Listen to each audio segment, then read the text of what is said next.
नमस्कार दोस्तों, एक बार फिर से आपके मिथिलांचल एक्सप्रेस चैनल पे बहुत बहुत स्वागत है। तमाम दरभंगा वासियों की नजर में एक सवाल आ रहा होगा कि आखिर 5 सालों में दरभंगा में कौन कौन से विकास हुए हैं। हम बात करें तो दरभंगा में काफी समय से कई ऐसी योजना है जो कि शुरू तो की गई थी लेकिन उसे खत्म नहीं किया गया, लेकिन ऐसी भी कई योजना रही है जिसे खत्म भी किया गया। अभी लोकसभा के चुनाव शुरुआत होने वाले हैं, आपके नेता आपके बीच में आएंगे तो आप अच्छी तरह से समझ सकते हैं कि आपके लिए कौन बेहतर है। और इसे बेहतर समझने के लिए आपको देखना होगा कि आपके दरभंगा में आपके आसपास कितने अच्छे से काम हुआ है या काम नहीं हुआ है, क्या आपके मोहल्ला का विकास हुआ है। वैसे हम बात करें दरभंगा के बारे में तो दरभंगा में सबसे प्रचलित दरभंगा एम्स जो कि योजना की शुरुआत तो बहुत पहले हो गई थी लेकिन उसकी अभी तक पूरा काम खत्म नहीं हुआ। लेकिन दरभंगा एम्स कब बनेगा इसकी कोई अभी ठिकाना नहीं है, तो उसको ध्यान रखिएगा क्योंकि आपके नेता इसके नाम पर आपसे कई बार वोट ले चुके हैं। दूसरा बात करें दरभंगा तारामंडल, हाँ एक ऐसी योजना जो कि शुरुआत में हुई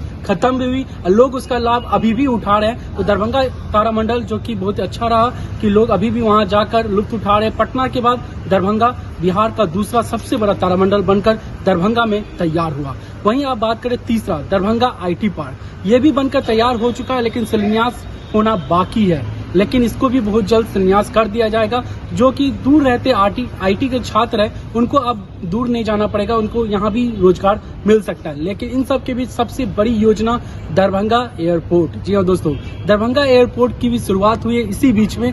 आप ध्यान रखें कि दरभंगा एयरपोर्ट जो कि बहुत ही पुरानी योजना थी, बहुत लंबे समय से बातचीत चल रही थी आखिर दरभंगा एयरपोर्ट कब बनकर तैयार होगा, और वो भी तैयार हुई और सफलतापूर्वक दरभंगा एयरपोर्ट चल रहा है। तो दोस्तों आप ध्यान रखें कि इन 5 सालों में, इन 10 सालों में कि आपके बीच किस तरह से विकास हुआ है, दरभंगा में किस तरह का विकास हुआ है, उसी हिसाब से वोट करें। और कौन नेता आपके बीच में आते हैं और कौन आपसे बातें करते हैं, वो नहीं कि जो नए नए आए हैं अभी बातें कर रहे हैं, कौन आपके साथ हमेशा खड़े रहे। आप बने रहे मिथिलांचल एक्सप्रेस के साथ, फिर मिलते हैं एक बेहतरीन वीडियो के साथ। तब तक के लिए गुड बाय।